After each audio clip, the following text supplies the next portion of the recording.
पति अभी नहा ही रहा था कि तभी फोन पर मैसेज की टोन बजी। पत्नी मोबाइल के पास में ही खड़ी थी। उसका ध्यान फोन की तरफ गया। उसने सहज ही फोन उठाकर मैसेज पढ़ा। हाय गुड मॉर्निंग डियर, किसी बेबी का मैसेज था। पत्नी सोच में पड़ जाती है कि अब यह बेबी कौन है। तब तक पति भी नहाकर बाहर आ चुका है। पत्नी उसे किसी बेबी का मैसेज आया है बताती है। पति मुस्कुरा देता है, फोन उठाकर उस मैसेज का रिप्लाई करता है, hi baby how are you, और अपने काम में लग जाता है। इस रिप्लाई को भी पढ़ती है। अब हर पल पत्नी के दिमाग में यही विचार कौंधता रहता है कि यह बेबी कौन है। शाम को पति घर आता है। पत्नी उससे पूछती है कि यह बेबी कौन है। पति जवाब में सिर्फ मुस्कुरा देता है और फिर अपने काम में लग जाता है। 2 दिन बीत जाते हैं।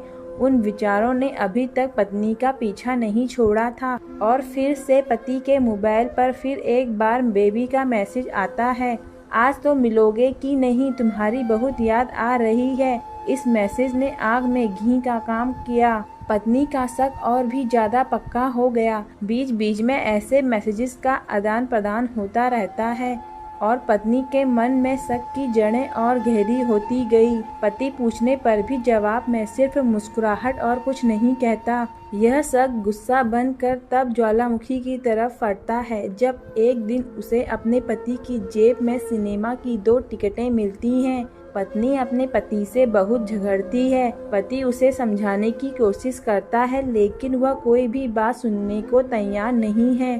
पति को भी उस पर गुस्सा आ जाता है और यह झगड़ा और भी ज्यादा बढ़ जाता है।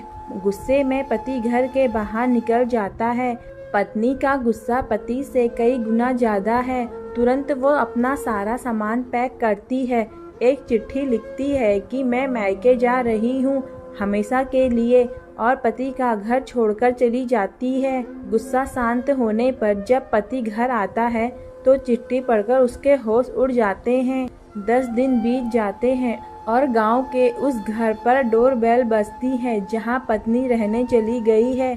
पत्नी दरवाजा खोलती है और दरवाजे पर 10 साल की एक छोटी बच्ची हाथों में चिट्ठी लिए खड़ी है। वह पत्नी को वह चिट्ठी देती है। बच्ची से वह चिट्ठी लेकर पत्नी चिट्ठी खोलकर पढ़ती है, डियर वाइफ, जिस बेबी की वजह से हम दोनों में इतने झगड़े हुए और तुम हमारा घर छोड़कर यहाँ चली आई, यह बच्ची जो अभी तुम्हारे सामने खड़ी है वह वही बेबी है।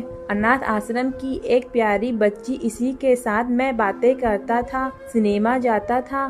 पहली बार जब तुमने बेबी के बारे में पूछा था तो मैंने जानबूझकर तुम्हें नहीं बताया था। सोचा था थोड़ा मजाक करता हूँ, देखता हूँ तुम कैसे रिएक्ट करती हो। लेकिन मैंने यह कभी नहीं सोचा था कि तुम्हारा शक इतना बढ़ जाएगा कि तुम घर ही छोड़ दोगी। हाँ, सबसे जरूरी बात, यह तो बेबी है, वह किसी और की नहीं बल्कि तुम्हारी ही बेटी है। रुको, अपने आप को संभालो और आगे की बात ध्यान से पढ़ो। हमारी शादी के 2 साल पहले की यह बात है। तुम अपने कॉलेज के लास्ट ईयर में थी। तुम्हारे प्रोफेशन में नोट्स लेने के बहाने तुम्हें बुलाया था और तुम्हें चाय में इन नशीली दवा खिलाकर ना करने वाला काम किया था। इसमें तुम्हारी कोई गलती नहीं थी, लेकिन कुदरत ने अपना काम किया और तुम्हारे पेट में इस बेबी को डाल दिया। काफी प्रयास करने पर भी अबॉर्शन नहीं हुआ तो तुम्हारे घर वालों ने समाज के डर से तुम्हें 6 महीने तक घर में ही रखा।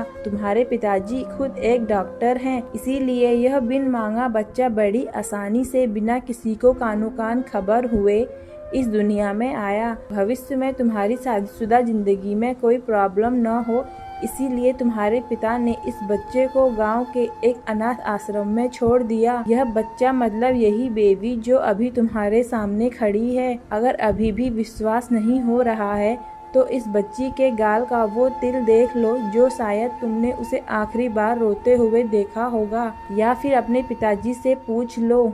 पत्नी जल्दी से उस बच्ची को पास में लेकर उसके गालों का तिल देखती है। उसका मन भर आता है, उसकी आंखों से आंसू आ जाते हैं, लेकिन अभी भी चिट्ठी बाकी है, इसीलिए वह आगे पढ़ती है। मुझे पता है अभी भी तुम्हारे मन में यह सवाल उठ रहा होगा कि यह सब मुझे कैसे पता। तुम्हें बता दूं कि यह सब तुम्हारे खुद के पिता ने ही अपने मन में उठ रहे पश्चाताप को शांत करने के लिए शादी के 1 महीने पहले मुझसे मिलकर सारी बातें मुझे बताई थी। उन्होंने यह भी कहा था कि अगर मैं चाहूँ तो शादी से इनकार कर सकता हूँ। मैंने तो तुम्हें स्वीकार किया क्योंकि इस पूरी घटना में तुम्हारी कोई भी गलती नहीं थी और हमारी शादी हो गई। तुमने मुझे बहुत प्यार दिया, लेकिन तुम्हारे पिता से बेबी के बारे में जानने के बाद मैं उसे मिले बिना नहीं रह पाया। मैं बीच बीच में उससे मिलता था।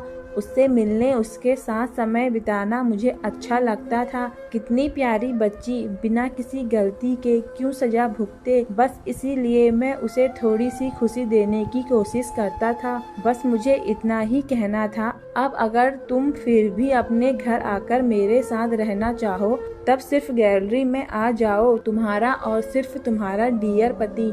बिना एक क्षण की भी देरी के पत्नी दौड़कर गैलरी में पहुंची और रास्ते पर उसका पति खड़ा था। उसके चेहरे पर मुस्कान, पत्नी की आंखों में आंसू के कारण कुछ भी हो, अपने दोनों के बीच में कभी भी सबको थोड़ी सी भी जगह मत दो, क्योंकि दुनिया में हर बीमारी का इलाज है, लेकिन शक नाम की बीमारी का कोई इलाज नहीं है। दोस्तों, अगर आपको मेरी कहानी पसंद आए तो प्लीज़ लाइक एंड सब्सक्राइब करो।